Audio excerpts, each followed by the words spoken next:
Well, you are sounding very well connected. I've met you in a number of places over the past 15 years, and everybody knows you. Maybe that's not unusual that we're in the same place, but yeah, so you have many partnerships and collaborations with people. I know, for example, here in Canada, Edudeo is Worldwide Christian Schools, as it was, is one of your... Yeah. So what do you find as the positives and the negatives of working with partners from the West or from outside Africa? What are the dangers of neocolonialism?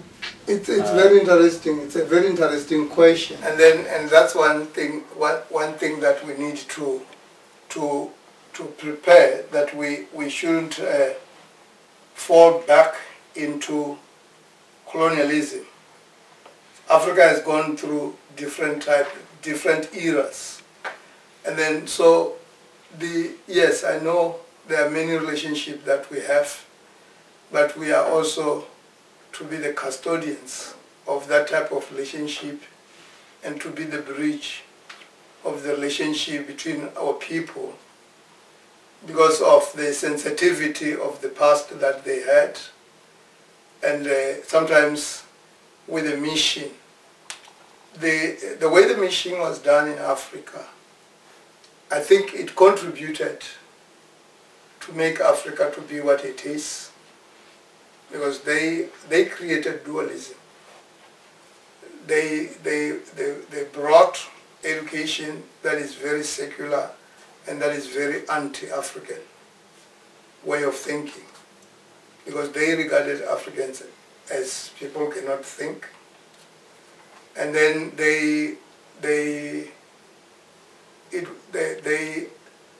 even the church that is functioning, for example, now we have, Africa has 33% of the world Christians. But Christianity is not as effective as it's supposed to be, because it doesn't translate into the day-to-day life of people.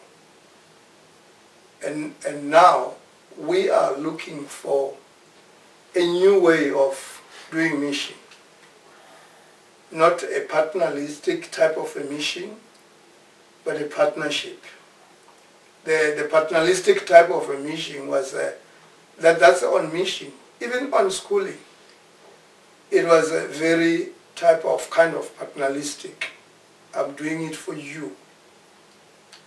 And that's what happened during apartheid time in South Africa. They would be in the parliaments, we would be outside, they would be thinking about us and thinking for us as if we don't even have grades. And that happened with the mission as well. Many missionaries were in Africa for so long, but if you look at, were they really in Africa, you find that no, they were just a small community of missionaries. They were in their own communities, and they will have their own schools that are very different. You know, like the MK schools in Africa and other way. They are just islands in Africa. So do the missionaries. They were living in the islands. They were having their own schools. So if they said they spent 20 years in Africa, that means they spent 20 years in the islands of Africa, not in Africa. So the warning that we have now with our new partners is to say to them, if you want to partner with us, let us lead the partnership, which is unusual in Africa. To lead, they were never led by Africans. They were leading Africans, and then were you the first black African director of ACSI, or was there a black African before that? No. The first black African, and I think the first black. There are two other blacks, but I was the first black of ACSI. Sorry, you confused me. Yes. Oh, there were blacks, but you were the first black African. Yeah. I see. Yeah, because in many other regions except South America, it was the Americans leading leading the regions. So I was the second actually, after Stuart Salazar in South America. He's South American and he's leading South America. Then I'm African and leading Africa. Yes. But what we are saying in the partnership, we are very, very careful. And that's why we want them to help us to develop our own material. The material that will answer the African questions. And that will answer, because we want Christianity that will translate to the day-to-day life of an African. Rather than a Christianity that is dualistic Christianity, that is only good for Sunday. And then Sunday Christianity. We want Christianity that will go to work. And Christianity that will go to church. You asked me about, you were thinking about other examples. There are, for example, in Uganda, there is a mission, a Christian school mission that worked very well. It's an example of how mission work can be done. They started a Christian school among the Ugandans. And then every time it was the Canadians along the Ugandan leading with the Ugandan. And finally, it's now the Ugandan. The Canadian has moved back and they're still supporting them, but they're allowing the Ugandans to take over. You don't see those type of mission often. So we are encouraging people to, if they want to work with us, to work alongside our people, to make sure that we train national leaders. We trained the Ugandans, because you know what, if you are a foreigner, like for example myself, if I'm in Congo, I will never understand the thought processing of the Congolese. I will never understand their worldview. I will never understand their religion. I will only up there on the top of the iceberg, the visible, not going down. So, and you can spend 20 years in a mission. It's very difficult to understand the thought processing of those people. But if you train the national leaders, they're the ones who need to go down. But it's a struggle. I can tell you, that's where we have the struggle. Because many times you tell the people, let the national leader, you find them leading. And you say, this is not how we work. You're going backwards. We're going forward. Let's make sure that you walk alongside. And that is the very difficult part for maybe the West. Because they want to control. Especially if they put their money in. They would like to control their money.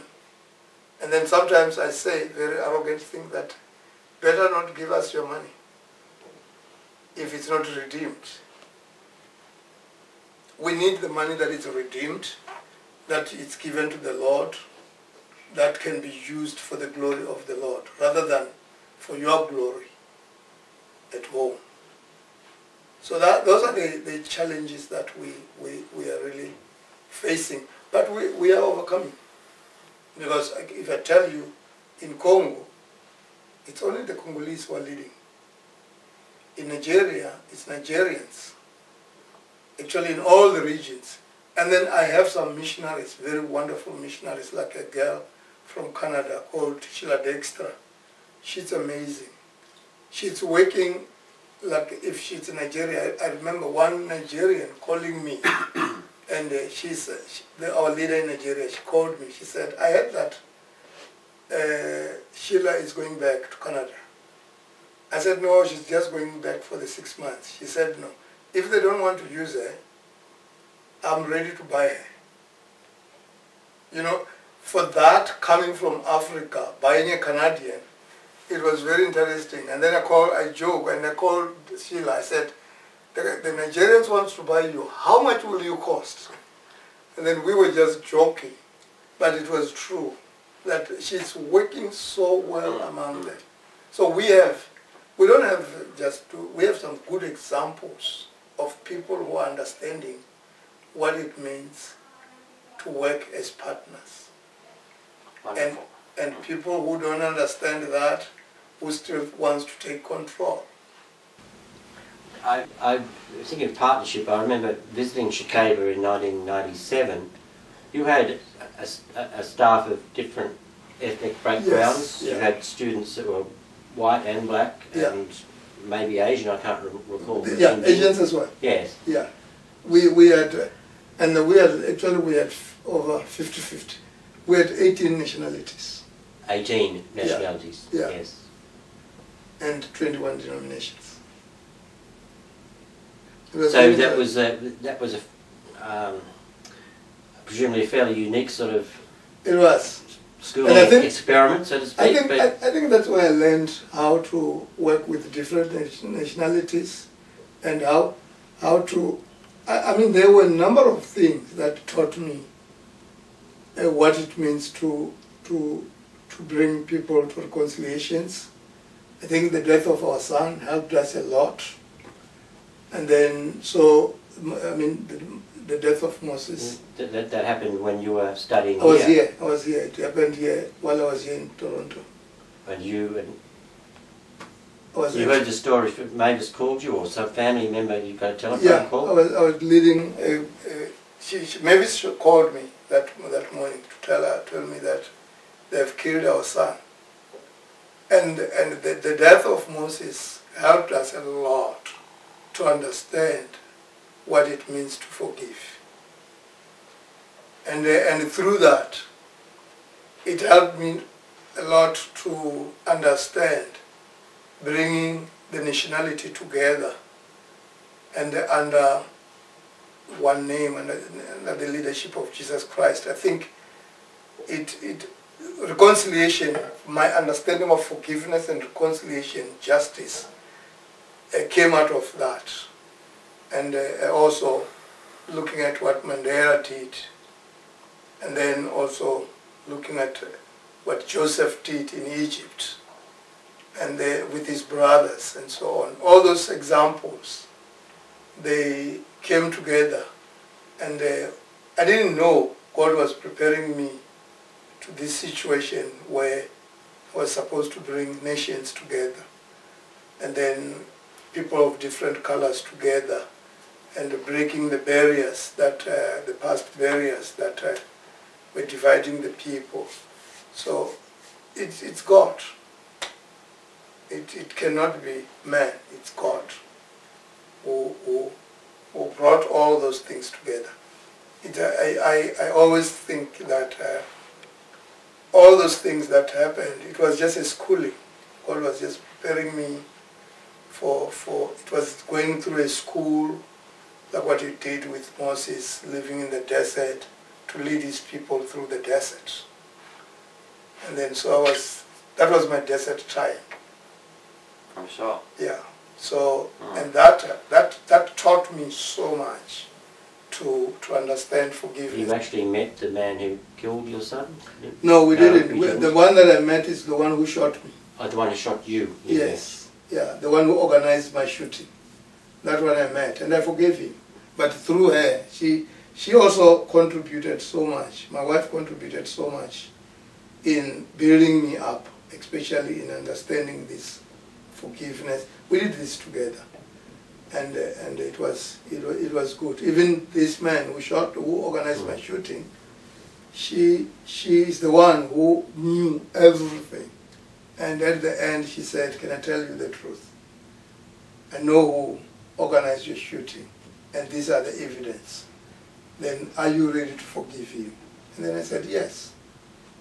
If we forgive the one who killed our son, what about the one who tried to shoot me? Because he didn't kill me.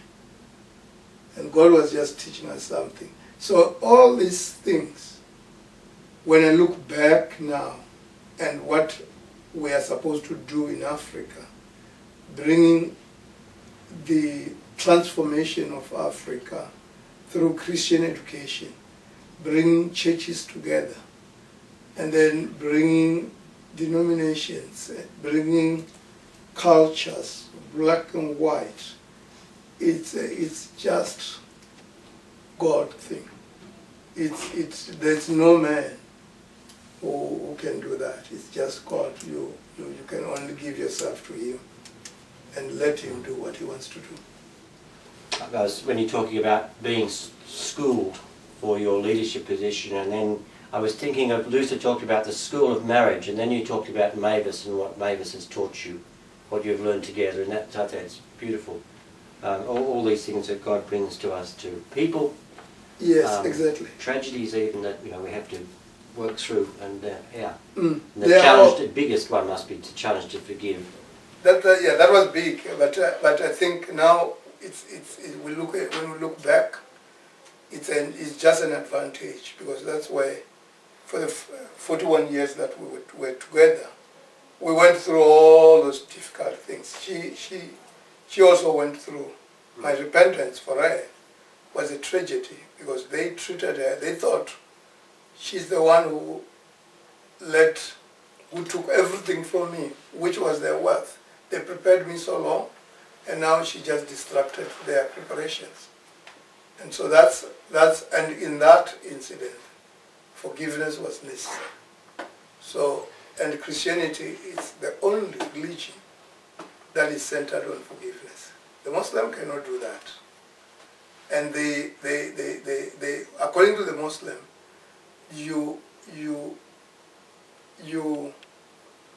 the Muslim martyr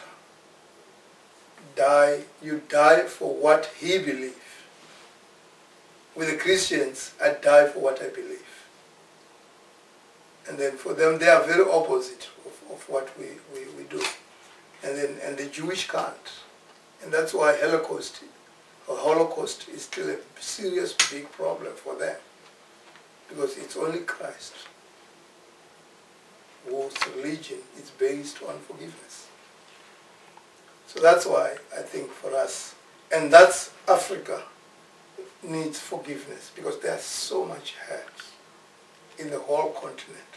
And Christian schooling, if we're doing the right Christian schooling, it's supposed to be built through forgiveness, through reconciliation, through justice, and through all those terms that we need to do justice, and we need to practice forgiveness, and we need to make sure that people reconcile, nation reconcile. It's huge. It's huge.